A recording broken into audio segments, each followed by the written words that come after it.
Did you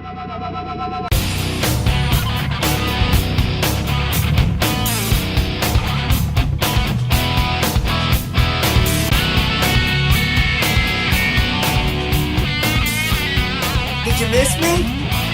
Come on, you missed me, be honest. I'm glad to be back. I really am. It's been, what, 2 months, maybe 3 months, since I came to you with a, wait for it, no, this is no longer the Cleveland Sports Report.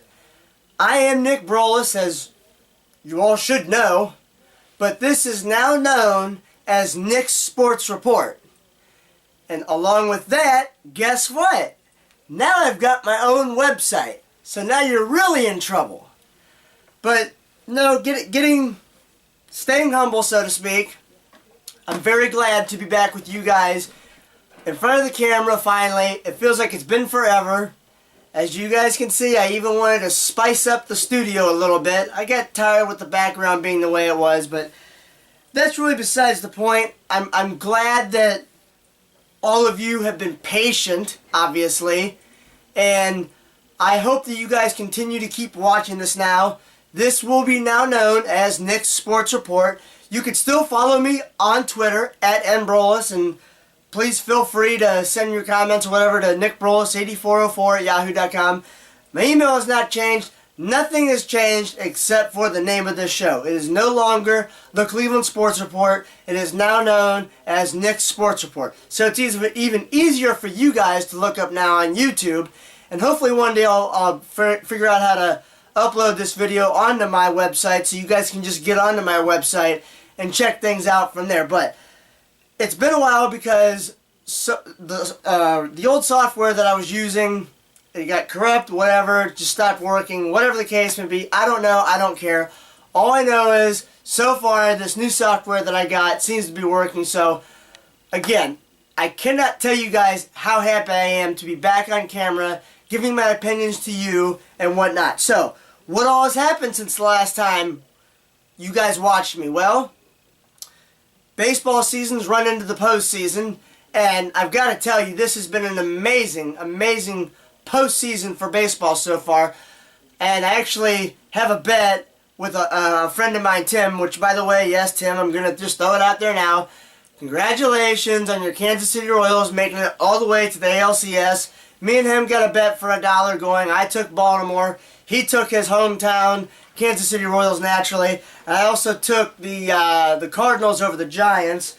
And really, I'm just so glad. I know some of you Boston and New York fans are absolutely going to hate me after this, but I don't really care because it's my opinion. It's my show. I was just relieved to finally see that the Red Sox and the Yankees together for the first time since 1993 are not in the playoffs. Why? Because I love seeing the new blood in the playoffs. I love seeing these two different teams. I'm glad to know that by the end of October, the Yankees and the Red Sox will not be the champions. I'm not saying that it happens every year, but I'm just relieved to see different teams, completely different teams almost, in the playoffs. So, that being said, all of you Red Sox fans and Yankees fans can send me some dirty tweets or emails, whatever the case may be, or if you see me in person, use some colorful language towards me. I don't really care. That's just my opinion. So anyways, I'm glad to see that the playoffs don't involve the Red Sox and the Yankees for once.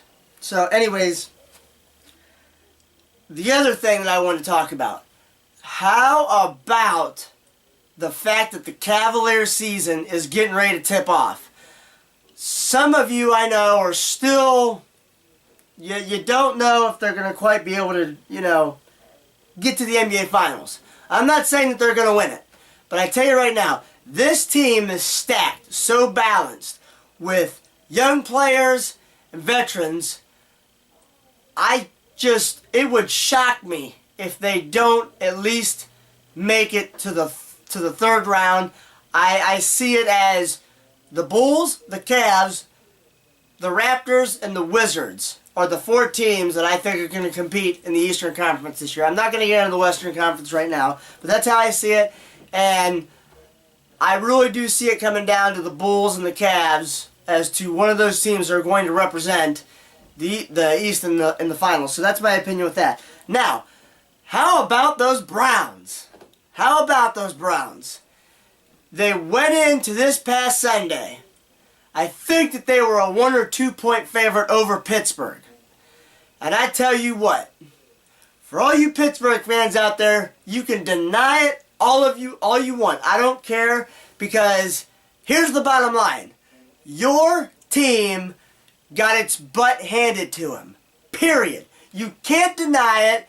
There's no way out of it. Don't try and tell me we were lucky, because we flat out came out and we just knocked you right off of your stoop, period. You got taken to the cleaners.